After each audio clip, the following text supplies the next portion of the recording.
My meeting with President Putin was really interesting in so many different ways because we haven't had relationships with Russia for a long time, and we started. Let me begin by saying that, once again, full faith and support for America's intelligence agencies. I have a full faith in our intelligence agencies. Whoops, they just turned off the light. That must be the intelligence agencies. There it goes. Okay. You guys okay? Good. That was strange, but that's okay. So I'll begin by stating that I have full faith and support for America's great intelligence agencies, always had. And I have felt very strongly that while Russia's actions had no impact at all on the outcome of the election, let me be totally clear in saying that, and I've said this many times, I accept our intelligence community's conclusion that Russia's meddling in the 2016 election took place. Could be other people also. There's a lot of people out there. There was no collusion at all. And people have seen that, and they've seen that strongly. The House has already come out very strongly on that. A lot of people have come out strongly on that. I thought that I made myself very clear by having just reviewed the transcript. Now, I have to say, I came back and I said, what is going on? What's the big deal? So I got a transcript, I reviewed it. I actually went out and reviewed a clip of an answer that I gave. And I realized that there is a need for some clarification. It should have been obvious. I thought it would be obvious, but I would like to clarify just in case it wasn't. In a key sentence in my remarks, I said the word would instead of wouldn't. The sentence should have been, I don't see any reason why I wouldn't, or why it wouldn't be Russia. So, just to repeat it, I said the word would instead of wouldn't, and the sentence should have been, and I thought it would be maybe a little bit unclear on the transcript or unclear on the actual video. The sentence should have been, I don't see any reason why it wouldn't be Russia. Sort of a double negative. So you can put that in, and I think that probably clarifies things pretty good by itself. I have on numerous occasions noted our intelligence findings that Russians attempted to interfere in our elections. Unlike previous administrations, my administration has and will continue to move aggressively to repeal any efforts and repel. We will stop it, we will repel it, any efforts to interfere in our elections. We're doing everything in our power to prevent Russian interference in 2018. And we have a lot of power. As you know, President Obama was given information just prior to the election, last election, 2016, and they decided not to do anything about it. The reason they decided that was pretty obvious to all. They thought Hillary Clinton was going to win the election, and they didn't think it was a big deal. When I won the election, they thought it was a very big deal. And all of a sudden, they went into action, but it was a little bit late. So he was given that in sharp contrast to the way it should be. And President Obama, along with Brennan and Clapper and the whole group that you see on television now, probably getting paid a lot of money by your networks, they knew about Russia's attempt to interfere in the election in September, and they totally buried it. And as I said, they buried it because they thought that Hillary Clinton was going to win. Turned out it didn't happen that way. By contrast, my administration has taken a very firm stance. It's a very firm stance on a strong action. We're going to take strong action to secure our election systems and the process. Furthermore, as has been stated, and we've stated it previously and on many occasions, no collusion. Yesterday, we made significant progress toward addressing some of the worst conflicts on earth. So when I met with President Putin for about 2.5 hours, we talked about numerous things. And among those things are the problems that you see in the Middle East, where they're very much involved, we're very much involved. I entered the negotiations with President Putin from a position of tremendous strength. Our economy is booming, and our military is being funded $700 billion this year, $716 billion next year. It will be more powerful as a military than we've ever had before.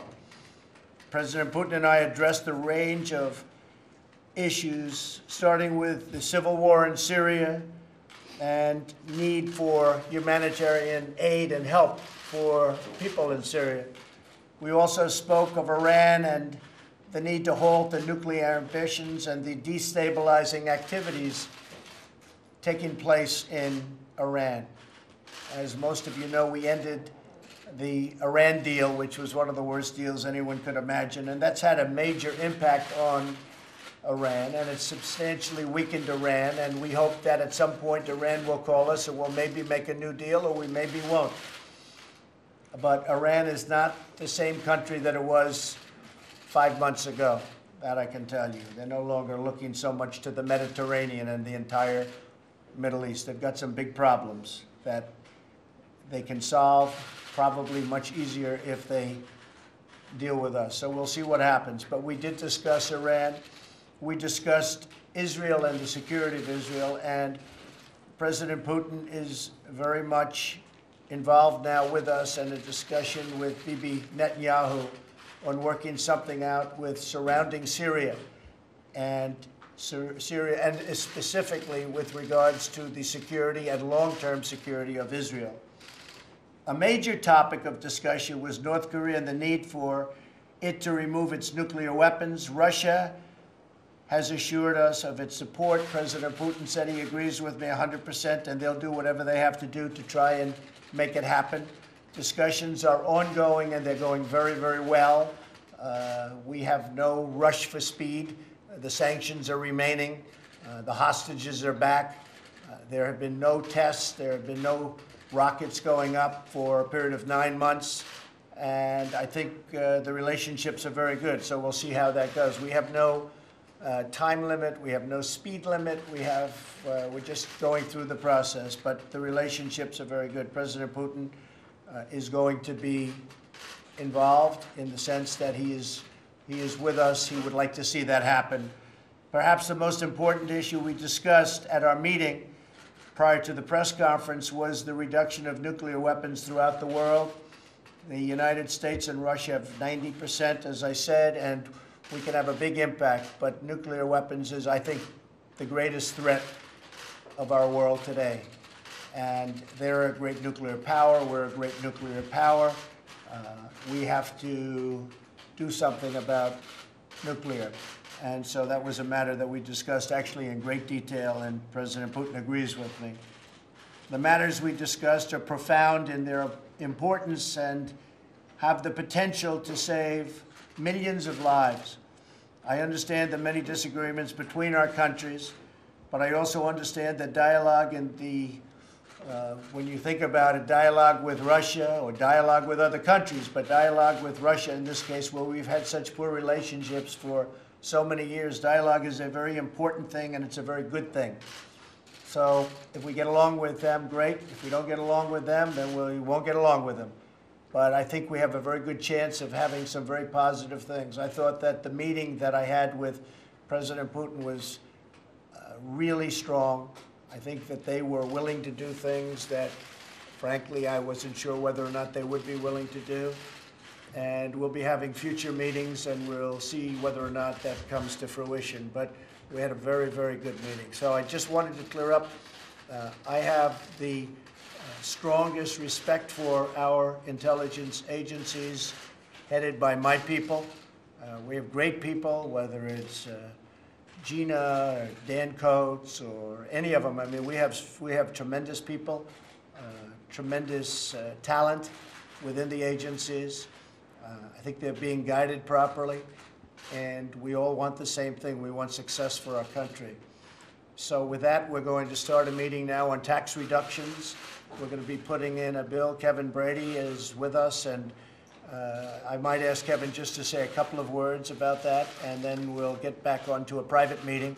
But Kevin, could you maybe give just a brief discussion about what we'll be talking about? Yes, sir, Mr. President. Thank you for having members of the Ways and Means Committee here today. You know, peace through strength is foreign policy that works, and it works best when America has a strong economy and a strong military. Under your leadership, House and Senate Republicans are delivering on both of them. Today is about how we can strengthen America's economy even more, and we think the best place to start is with America's middle-class families and our small businesses. So today we're here to talk to you about making permanent this tax relief. One, so they can continue to grow. Two, so we can add 1.5 million new jobs. And three, we can protect them against a future Washington trying to steal back those hard-earned dollars that you and Republicans in Congress has given them. So thank you very much for having us here today. And the time of submittal, what would you think that would be, Kevin? So we anticipate the House voting on this in September and the Senate setting a timetable as well. Well, that's great. Yes, sir. Thank you very much, everybody. Thank you. President, thank you. We're done. We're leaving. We're done. We're done.